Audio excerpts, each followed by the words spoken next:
Wayasangobe, Wayasangobe, Sayeso. Many plans calendar. Bonsoir, chers frères et sœurs en Christ. Michael Bogu, votre serviteur, là pour partager la parole de Dieu. Voilà. Vous n'avez pas vu mes vidéos depuis un moment parce que j'ai été vraiment attaqué. Tout mon matériel qui était utilisé avait été volé dans le temps.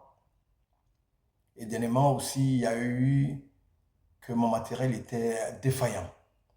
Donc, je ne pouvais plus prêcher. Il fallait encore acheter du matériel. Et par la grâce de Dieu, Dieu qui fait grâce m'a permis de rassembler tout le matériel qui me permet aujourd'hui de toujours prêcher l'évangile.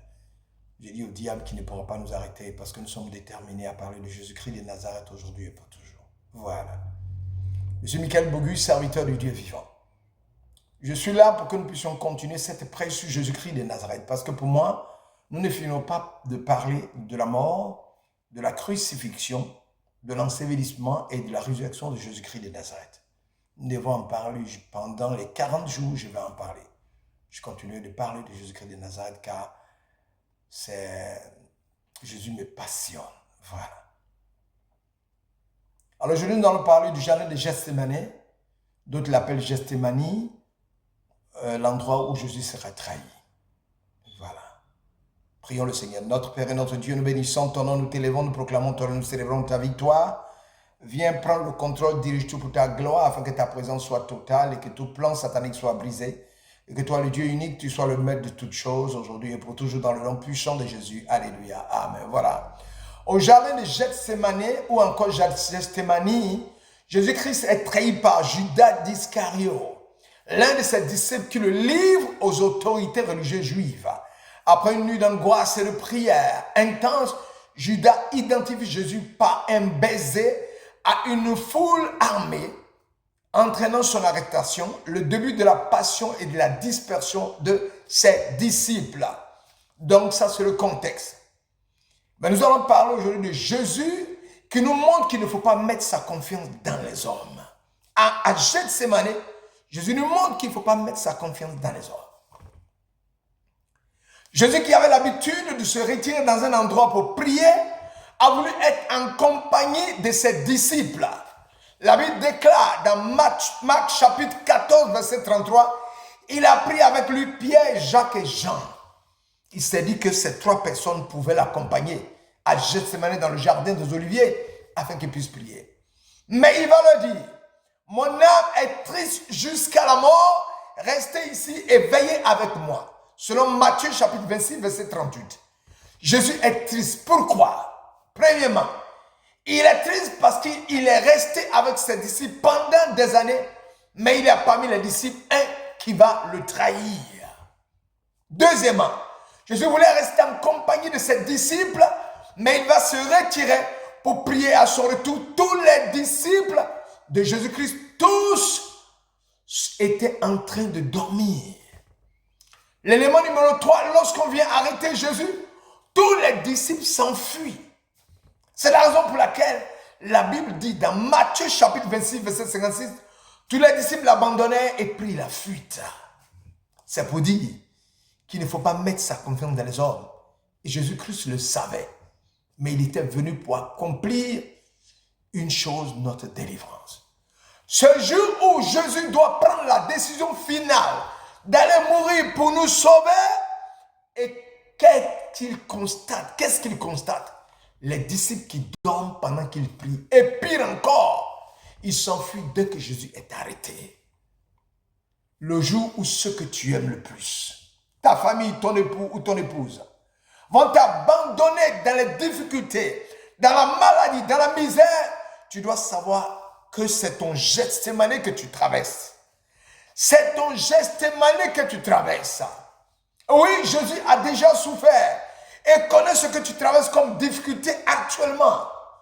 Mon frère, ma soeur, toi qui m'écoutes, tu te trouves actuellement dans ton Gethsémani. Tu es découragé, tu es abattu, tu es abandonné. Ne t'inquiète de rien, crie à Jésus en lui exposant tout ce que tu vis et il agira. Nous n'avons pas un souverain sacrificateur incapable de compatir à nos faiblesses. Mais il a été tenté comme nous à tous égards, sans commettre de péché. Hébreux chapitre 4, verset 15. Oui, avec tous les conseils et enseignements que Jésus a donnés à ses disciples, Pierre, lui, croyant que Jésus était venu pour régner comme un roi sur la terre, alors il va vouloir protéger Jésus contre les gens qui viennent pour l'arrêter. Jean chapitre 18, verset 10, on dit, Simon Pierre qui avait une épée, la tira, frappa le serviteur du souverain sacrificateur et lui coupa l'oreille droite. Ce serviteur s'appelait Malchus. Au verset 11, Jésus dit à Pierre, remets ton épée dans le front, ne bois-je pas la coupe que le Père m'a donnée à boire? Quelle leçon tirer? Oh, la leçon que nous devons tirer, notre combat est spirituel et non contre la chair et le sang. Nous combattons Satan et ses démons sataniques, les forces des ténèbres, les dominations, les esprits méchants, mais pas des êtres humains créés à l'image de Dieu. C'est ce que ça veut dire. Si tu es déçu par ton mari ou ta femme, tu es déçu par tes enfants, s'il y a des blocages dans ta vie, si tu as perdu ton boulot, si tu n'as plus de travail à cause des maladies qui t'assaillent, si tu es triste, si tu es abattu, crie à Jésus. Si tu es blessé parce que ton mari t'a ramené une grossesse de son adultère, si ton mari t'a abandonné pour une autre, si ta femme s'est rébellée avec les enfants afin de faire bloc contre toi dans le but de t'humilier, si tu es allé vers le féticheur sans solution, il y a un Normando qui réservé que débat, dont le nom est Jésus, à qui rien ne résiste. Alléluia. Si tu as des enfants qui te font souffrir par le mode de vie qui t'attriste, si tu es atteint d'une maladie incurable avec laquelle tu luttes depuis des années, je te déclare que Jésus-Christ peut te guérir ce soir. Tout ce qu'il te demande, c'est de déposer tous tes fardeaux au pied de la croix. Oui, à la croix de Jésus, car Jésus a tout vaincu à la croix. Il a tout accompli pour notre liberté. Par sa mort et sa résurrection, Jésus nous a fait passer de l'esclavage à la liberté. Par sa mort et sa résurrection, Jésus nous a fait passer de la mort à la vie. Oui, il te délivrera de tout fardeau parce qu'il a eu à supporter tous les fardeaux de l'humanité qui étaient plus lourds que ton fardeau. Aucun fardeau ne peut résister à Jésus-Christ de Nazareth. Galates chapitre 3, verset 13 dit, Jésus-Christ s'est fait malédiction pour acheter l'humanité de la malédiction de la loi en mourant sur la croix. Le bois infâme, considéré comme une malédiction. Il a pris sur lui les conséquences de nos péchés. Par ce acte, Jésus a libéré ceux qui l'ont accepté, et qui l'ont accepté de la condamnation. Il nous a libérés et a permis à la bénédiction d'Abraham de s'étendre à tous. Soyez bénis en vos rangs de qualité. Demain, nous continuons toujours de prêcher Jésus-Christ de Nazareth, crucifié, Jésus enseveli, Jésus ressuscité le troisième jour, Jésus assis à la droite de Dieu le Père, oh, qui intercède pour nous et qui nous a déjà donné des bénédictions dans les lieux célestes et continue de le faire.